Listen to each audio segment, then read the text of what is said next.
ত্রয়োদশ জাতীয় সংসদ নির্বাচন ও গণভোট উপলক্ষে বিদেশি নাগরিকদের আগমন, অবস্থান ও প্রস্থান নিরাপদ ও সুশৃঙ্খল রাখতে ভিসা প্রদানে নতুন নির্দেশনা জারি করেছে সরকার।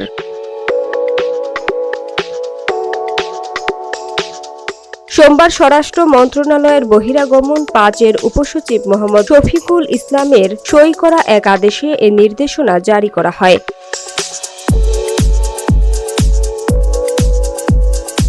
নির্দেশনায় বলা হয়েছে, বিদ্যমান ভিসা নীতিমালা ২০০৬ ও পরবর্তী সময় জারি করা প্রজ্ঞাপনের শর্ত যথাযথভাবে অনুসরণ করে বিদেশে অবস্থিত বাংলাদেশ মিশন ও দূতাবাস থেকে সুনির্দিষ্ট ভিসা দিতে হবে। পাশাপাশি প্রয়োজনীয় কাগজপত্র যাচাই বাধ্যতামূলক করা হয়েছে। বিনা ভিসায় আগত বিদেশিদের ক্ষেত্রে ২০১৬ সালের ১৫ সেপ্টেম্বর জারি করা পরিপত্র অনুসরণ করে আগমনী ভিসা দেওয়ার কথা বলা হয়েছে। তবে অ্যারাইভাল ভিসা প্রদানের সময় আগমনের উদ্দেশ্য, স্পন্সরকারী ব্যক্তি বা প্রতিষ্ঠান, হোটেল বা আবাসস্থল, ফিরতি টিকিট সহ প্রয়োজনীয় কাগজপত্র পুঙ্খানুপুঙ্খভাবে যাচাই করতে হবে। কোনো অনিয়ম বা সন্দেহ থাকলে ভিসা দেয়া যাবে না। বিদেশি সামরিক ও নিরাপত্তা বাহিনীর সদস্যদের বাংলাদেশে আগমনের ক্ষেত্রে স্বরাষ্ট্র মন্ত্রণালয়ের পূর্বানুমতি নেওয়া বাধ্যতামূলক করা হয়েছে। এছাড়া নির্বাচন কমিশন, পররাষ্ট্র মন্ত্রণালয় এবং প্রয়োজনে তথ্য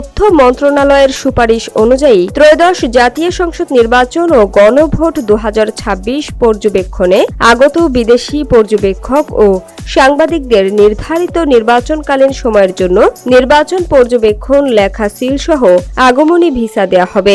নির্বাচন কমিশনের সুপারিশে পর্যবেক্ষকদের ক্ষেত্রে ভিসা ফি মওকুফের সুযোগও রাখা হয়েছে।